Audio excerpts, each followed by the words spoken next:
Kita tahu bahwa pendapat yang paling kuat wallahu a'lam berdasarkan banyak pendapat seperti Imam Ibnu Hajar, Al-Imam Al-Qurtubi dan banyak para ulama salaf yang lainnya mengatakan bahwa Dajjal itu adalah permulaan tanda dari tanda-tanda kiamat besar, dan mukadimahnya munculnya Imam Mahdi. Lah Dajjal ini kita tahu bahwa datang mau fitnah yang sangat besar, karena biasanya orang itu kalau membawa fitnah di tengah-tengah manusia paling tinggi ngaku Nabi, ngaku Imam Mahdi, ngaku malaikat Jibril, kan begitu. Tapi Dajjal ini bukan ngaku Nabi, bukan ngaku malaikat Jibril, bukan ngaku Imam Mahdi, tapi dia ngaku Tuhan masalahnya. Sama dengan Fir'aun. Tapi Fir'aun itu tidak sakti, buktinya dia tenggelam gitu ya. Tapi Dajjal ini diberikan kemampuan. Yang ingin saya katakan bahwa Dajjal ini berperang melawan pasukan Imam Mahdi.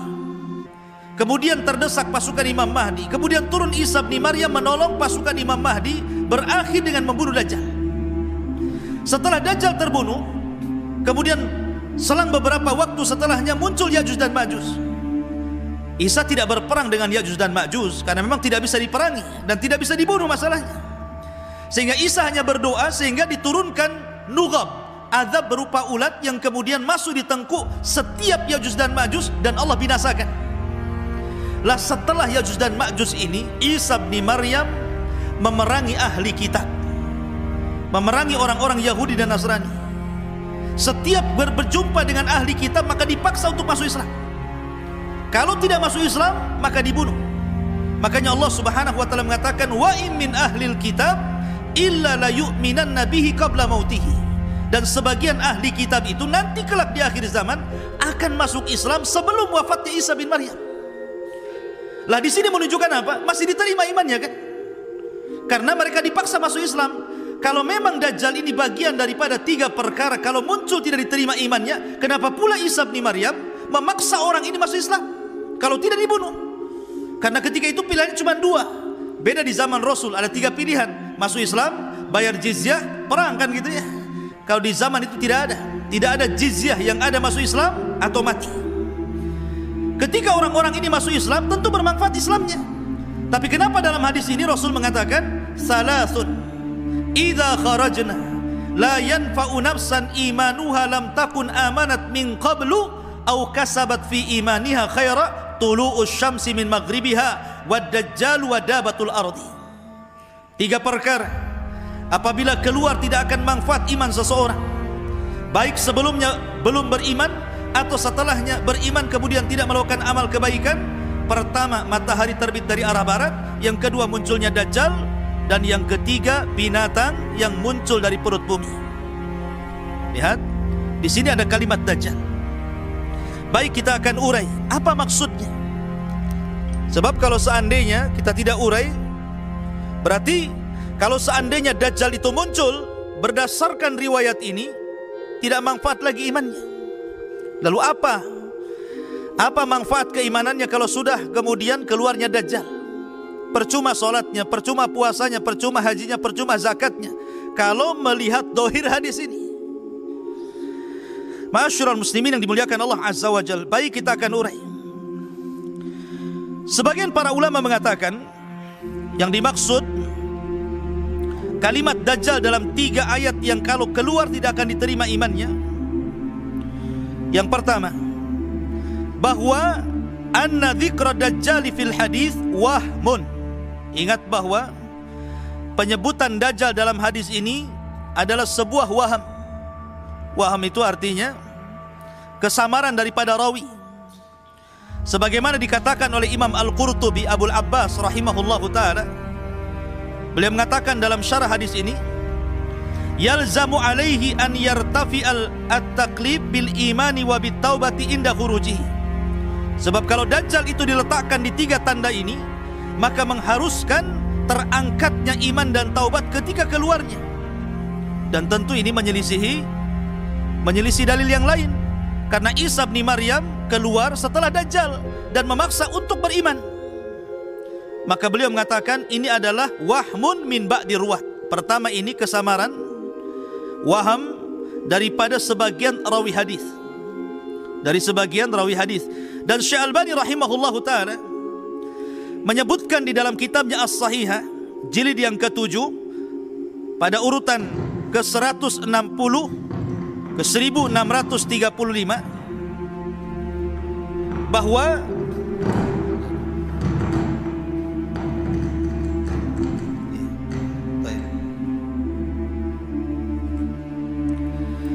saya ulangi, bahwa Syekh Albani rahimahullahu taala menyebutkan dalam sahihnya terjadi beda cetakan di dalam kitab Al-Musnad. Harusnya yang menggantikan posisi Dajjal itu bukan Dajjal, tapi yang menjadikan posisi Dajjal adalah dukhan. Kemudian beliau mengatakan wala arahu illa tashifan, dan aku tidak melihat adanya perubahan lafaz ini karena ada kesalahan rawi. Jadi dari sini ikhwatu fiddin menunjukkan bahwa letaknya dukhan di mana? Letaknya dukhan itu masuk pada 3 tanda dari tanda-tanda kalau muncul berurutan, berarti iman seseorang tidak akan diterima. Menunjukkan bahwa tartib dukhan itu, dukhan dulu, matahari terbit dari arah barat, kemudian muncul dabatul ard. Itu tartib yang benar. Sebab kalau seandainya dukhan diawalkan, sebagaimana yang tersebar hari ini, bahwa dukhan itu adalah tanda pertama kiamat besar, sampai kemudian ada orang yang meramal, memprediksi, bahasa halusnya, bahasa kasarnya meramal gitu ya, mengatakan bahwa akan terjadi di 15 Ramadan kemarin, tetapi ramalannya meleset. Mungkin tengok jarinya tidak pas kali, jadi meleset. Subhanallah ya. Masyurul muslimin yang dimuliakan Allah Azza wa Jalla. Jadi di sini kata Syekh Albani rahimahullah taala ada tasif, ada perubahan di dalam cetakan dalam musnad itu, harusnya bukan Dajjal tetapi kalimat dukhan.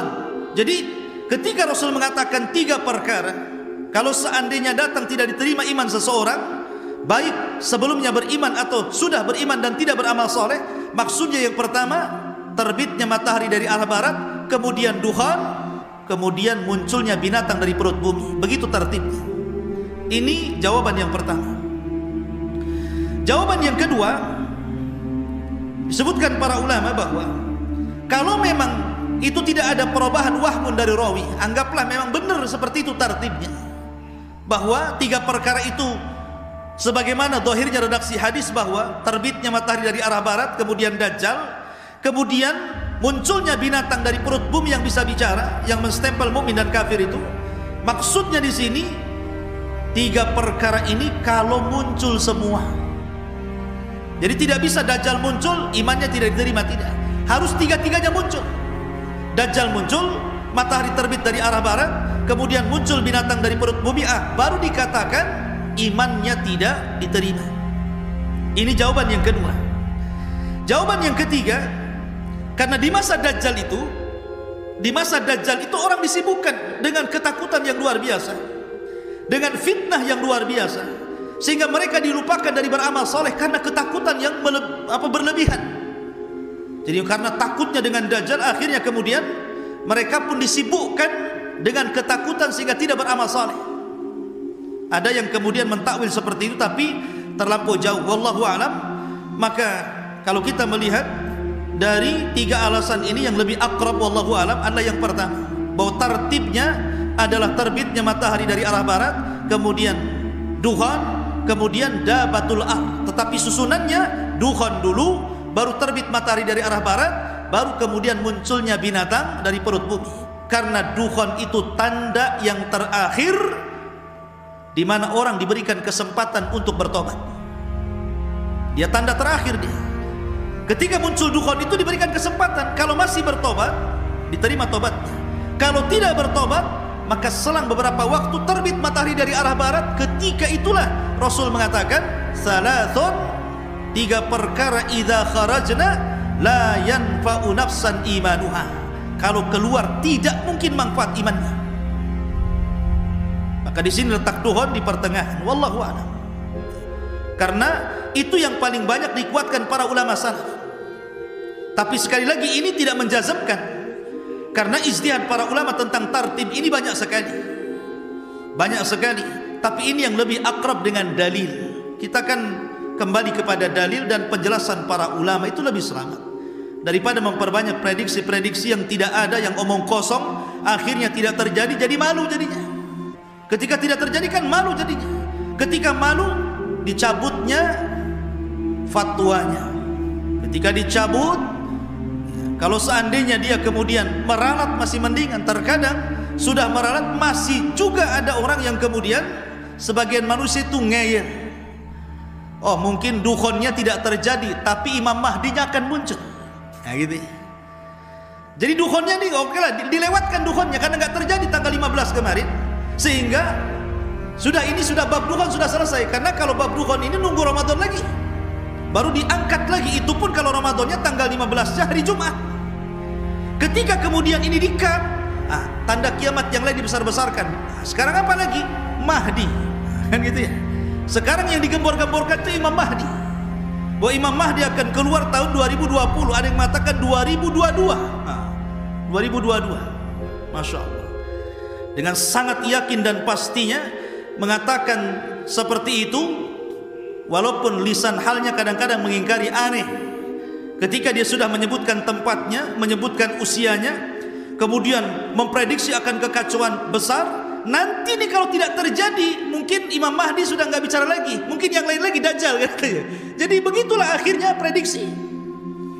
Agama ini berdasarkan syariat, ikhwan. Ada Quran, ada sunnah. Tidak mungkin kedua pusaka ini menyesatkan orang. Makanya Rasul mengatakan, taraktu fikum amraini lan tadhillu ma tamassaktum bihima, kitaballahi wa sunnati. Kutinggalkan kepada kalian dua perkara ya. Kalau kau pegang dua-duanya, kalian tidak mungkin sesat. Yang sesat itu kalau seandainya keluar daripada Al-Quran dan Sunnah. Karena kesesatan itu cuma dua. Munculnya pemahaman yang salah ketika berdalil itu dua. Satu, dalilnya palsu, dalilnya lemah. Kalau dalilnya palsu, dalilnya lemah, bagaimana mau beristidlal mengambil pelajaran daripada dalil? Asalnya saja sudah salah, bagaimana cabangnya? Ini satu. Dan ini yang banyak hari ini. Ketika mereka menggembar-gemborkan dengan hadis maudhu, dengan hadis palsu, kemudian mereka dengan sangat yakin menjabarkan hadis itu, yang tidak mungkin terjadi, omong kosong. Kenapa? Dalilnya saja tidak ada, karena bukan dari Nabi. Atau yang kedua, dalilnya sahih, tetapi dicocok-cocokkan logika. Dalilnya benar, Quran, Sunnah, Bukhari, Muslim. Dalilnya Masya Allah, akhrajahu shaykhaini, dikeluarkan dua imam hadis Bukhari Muslim.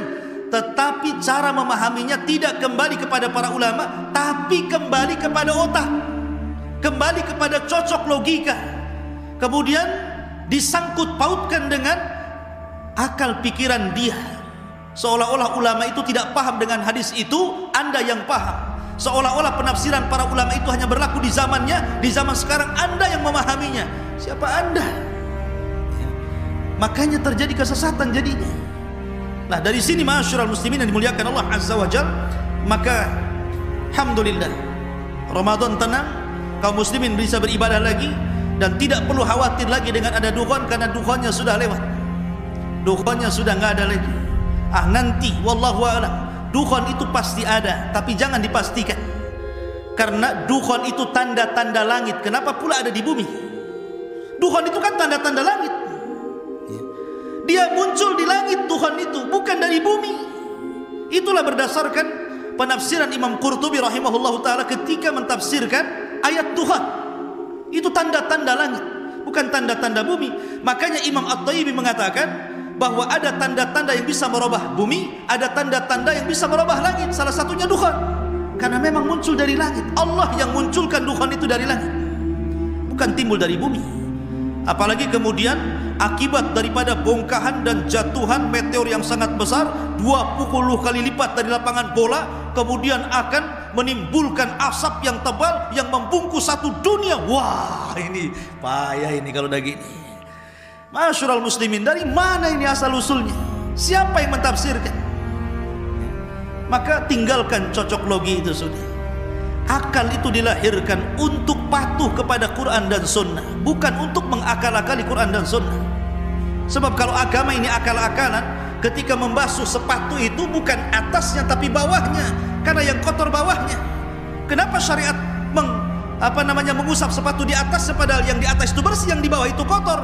Karena agama ini bukan akal-akalan. Orang kentut, harusnya yang dibasuh itu pantatnya. Kenapa pantatnya nggak disalahkan? Semua dibasuh pula. Karena memang agama bukan logika. Orang junub mengeluarkan sperma. Sperma itu tidak najis. Kalau kencing najis, harusnya yang mengeluarkan najis itu yang mandi. Ini yang mengeluarkan tidak najis, tidak mandi. Aneh, logikanya di mana? Air mandi kan tidak najis, kenapa suruh mandi? Kencing najis, kenapa tak suruh mandi? Menunjukkan agama bukan akal-akalan. Agama itu kepatuhan, ketundukan. Sudahlah, berhenti cocok logi itu, meresahkan umat saja. Maka saya nasihati, bertobatlah mumpung masih ada waktu. Pertama, mumpung Anda belum mati. Yang kedua, mumpung matahari belum terbit dari arah barat. Tobat, kembalikan fatwanya, kembalikan kepada para ulama, supaya masyarakat tenang.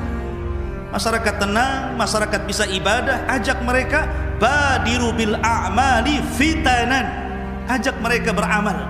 Sekarang ini waktu fitnah, fitnah banyak. Kesyirikan merajalela, orang yang menentang sunnah di mana-mana, istihza dengan agama luar biasa semenjak ada medsos ini. Solat kemudian dibuat main-main, Nabi dilecehkan, Al-Quran diinjak-injak. Ini kita perang dengan fitnah. Ya. Harusnya ini yang dibenahi, akidah manusia kita benahi. Ajak manusia, ajarkan ilmu yang benar, akidah yang kuat, tauhid yang mantap, supaya umat ini bisa beribadah dengan baik dan membawa berkah bagi negara ini, daripada hanya ditakut-takuti terus. Karena persiapan fisik itu nomor berapa? Persiapan iman itu yang sesungguhnya. Apalagi di bulan Ramadan, maka khusyukan puasa, khusyukan tarawih, khusyukan qiraatul Quran, bermunajat kepada Allah agar kita minta dibebaskan dari api neraka. Subhanakallah bihamdika, asyhadu an la ilaha illa anta, astaghfiruka wa atubu ilaik. Allahu ta'ala alam. Assalamualaikum warahmatullahi wabarakatuh.